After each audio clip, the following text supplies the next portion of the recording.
Taniqli xonanda Rayhon birinchi nikohi haqida nimalar deganini ko'ring. Hozirgi videorolikimiz aynan shu haqda. Videoni oxirigacha tomosha qiling. Kanalimizni ilk bor ko'rib turgan bo'lsangiz, videoga like bosishni va kanalimizga obuna bo'lishni unutmang. Xonanda Rayhon No Filter ko'rsatuviga intervyu berdi.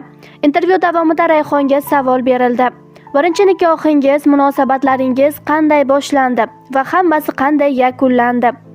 Rayhon aytdiki, menimcha buni hammangiz juda yaxshi bilasizlar.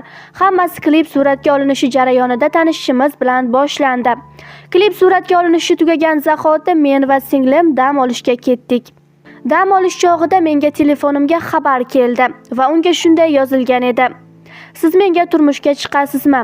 Lekin rostini aytsam, biz juda kuldik, chunki yoshlarimiz orasida katta farq bor edi. Keyin esa bilmayman qanday bo'ldi, lekin hammasi aylanib men turmushga chiqdim va oxiri bu hammasi ajrashish bilan yakunlandi. Lekin menimcha barcha nikohlar osmondan amalga oshiriladi.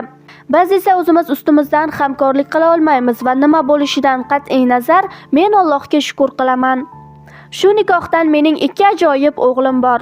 Hozir esa har birimizning o'z hayotimiz, o'z oilamiz bor va eng muhimi hammamiz baxtli bo'lishimiz kerak. Biz bir necha marta bolalar hujjatlari masalasida uchrashdik va shundan boshqa hech narsa yo'q deb xonanda fikrini yakunladi.